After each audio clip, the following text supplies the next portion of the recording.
கிறிஸ்துவுக்குள் மிகவும் பிரியமானவர்களே, இந்த நாளிலும் நாம் வேதத்தில் உள்ள சம்பவங்களை எப்படி சரியாக புரிந்து கொள்வது என்பதை குறித்து நாம் பார்க்க போகிறோம். என்னுடைய அனுபவத்திலே நான் பெற்றுக்கொண்ட காரியங்களை உங்களோடு நான் பகிர்ந்து கொள்ளுகிறேன். என்னுடைய அனுபவத்தை தான் நான் இதிலே பகிர்ந்து கொள்ளுகிறேன். சில கதைகளிலே அல்லது சில படங்களிலே இப்படியாக ஒரு சம்பவம், ஒரு காரியம் அமைத்திருப்பார்கள். அதாவது கால பயணம் அல்லது டைம் டிராவலிங் என்று ஆங்கிலத்திலே சொல்வார்கள்.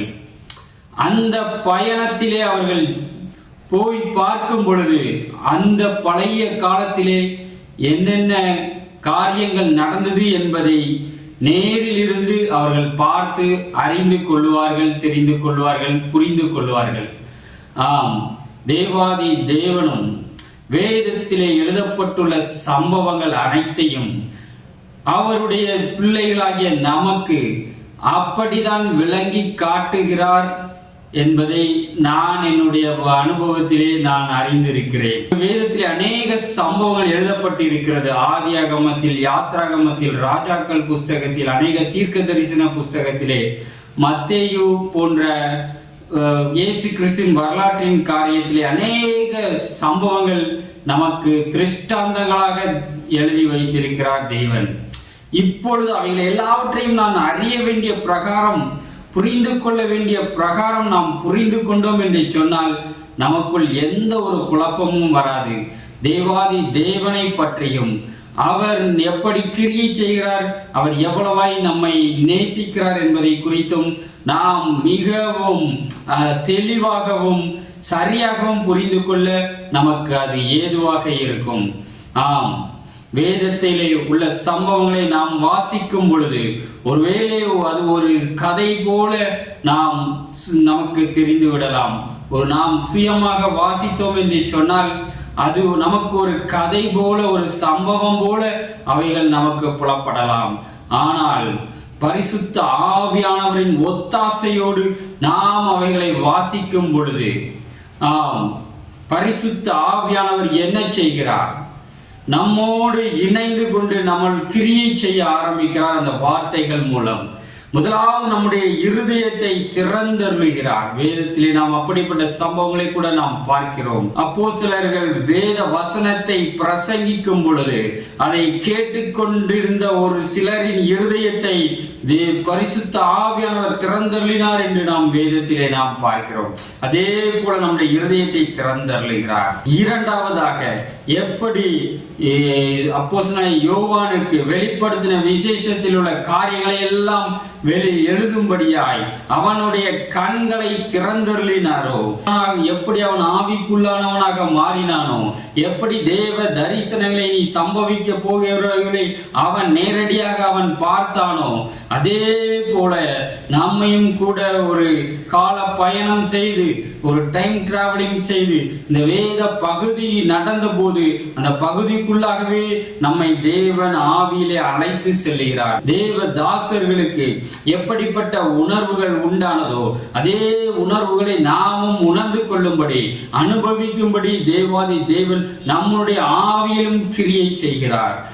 உதாரணமாக நாம் சொல்வோம் என்று சொன்னால், மோசேயை குறித்து நான் தெளிவாக அறிந்து கொள்ள உதவி செய்தார். மோசேயை குறித்து யாத்ராகமம் 11ஆம் அதிகாரம் 3ஆம் வசனத்தில் இப்படியாக கூறப்பட்டிருக்கிறது. மோசே என்பவன் எகிப்து தேசத்தில் பார்வோனுடைய ஊழியக்காரரின் பார்வைக்கும் ஜனங்களின் பார்வைக்கும் மிகவும் பெரியவனாயிருந்தான் என்று. பிரியமானவர்களே, மிகவும் பெரியவனாய் இருந்தான் என்று எழுதப்பட்டிருக்கிறது. ஆனால் இந்த யாத்ராம புஸ்தக பகுதியை நான் வாசிக்கும் பொழுது, மோசேயின் காரியத்தை குறித்து நான் வாசித்துக் கொண்டிருக்கும் பொழுது, அவன் எவ்வளவு பெரியவனாய் இருந்தான் என்று என்னால் அப்படியாக உணர்ந்து கொள்ளும்படியாய் நேரில் இருந்து, மோசே அருகில் இருந்து அவன் எப்படி பெரியவனாய் இருந்தான் என்பதை நான் ஆவியிலே அறிந்து கொள்ளும்படியாய் தேவன் எனக்குள் கிரியை செய்தார். வேதத்திலே போடப்பட்டிருக்கிறபடி மோசே என்பவன் எகிப்திலே பார்வோன் முன்பதாகவும் எல்லா ஜனங்கள் முன்பதாகவும் அவன் எப்படி மிகவும் பெரியவனாய் இருந்தானோ அதே போலதான் அந்த யாத்ராவும் பகுதியிலே மோசேயின் காரியங்களை வாசிக்கும் பொழுது என்னுடைய பார்வையிலும் மோசே மிகவும் பெரியவனாகவே எனக்கும் காணப்பட்டான். அதை என்னால் உணர்ந்து கொள்ள முடிந்தது. அதை என்னால் தெளிவாக நேரில் பார்த்தது போல என்னால் புரிந்து கொள்ள முடிந்தது. அப்பொழுது இந்த வேத வசனத்தை நான் வாசிக்கும் பொழுதும் மோசே மிகவும் பெரியவனாய் இருந்தான் என்பதை என்னால் அப்படியே உறுதியாக ஏற்றுக்கொள்ள முடிந்தது. என்னால் உறுதியாக நம்ப முடிந்தது. என்னால் அதனை புரிந்து கொள்ள முடிந்தது. பிரியமானவர்களே, இன்றும் கூட வேதத்தில் உள்ள அத்தனை சம்பவங்களும் மிகவும் சத்தியமானவைகள். ஒரே ஒரு காரியம், பிசாசானவன் நம்முடைய இருதயத்தை மனக்கண்களை குருடாக்கி வைத்திருக்க கூடும். அவைகளை நாம் புரிந்து கொள்ள வேண்டிய பிரகாரம் புரிந்து கொள்ள முடியாதபடிக்கு, அவைகளை நாம் விசுவாசிக்க வேண்டிய அளவுக்கு விசுவாசிக்க முடியாதபடிக்கு, அவைகளை நாம் ஏற்றுக்கொள்ள வேண்டிய பிரகாரம் ஏற்றுக்கொள்ள முடியாதபடிக்கு இந்த பிசாசானவன் நம்முடைய மனக்கண்களை ஒரு வேலை குருடாக்கி வைத்திருக்கலாம். ஆகவேதான் நான் ஒவ்வொரு முறை வேதத்தை தியானிக்கும் பொழுதும், தேவனே வேதத்தின் மகத்துவங்களை என் கண்கள் காணும் செய்யும் என்று சொல்லி நான் ஜெபிப்பேன். எப்பொழுதெல்லாம் தேவ பிரசன்னத்தினால் நாம் நிரம்புகிறோமோ அப்பொழுதெல்லாம் தேவனுடைய இந்த வார்த்தைகள் ஆவியிலே நமக்கு ஒரு களி கூறுதலாய், நமக்கு மிகவும் ஏற்றுக்கொள்ளக்கூடிய ஒரு வகையிலே மிகவும் தத்ரூபமாகவும் மிகவும் உறுதியாகவும் நமக்குள் அவைகள் வந்து அந்த வார்த்தைகள் கிரியை செய்வதை என்னால் காண முடிகிறது. பிரியமானவர்களே, சில வேளையிலே நாம் வேதத்தை வாசிக்கும் பொழுது சிறிது நேரத்திற்கு நமக்கு அவைகள் விளங்காதது போல இருக்கும். ஏதோ ஒன்றை வாசித்துக் கொண்டே இருக்கிறோம் என்பது போல இருக்கும். ஆனால் நேரம் செல்ல செல்ல பரிசுத்த ஆவியானவரின் கிரியை நமக்குள் அப்படியே இறங்கி வர ஆரம்பிக்கும்.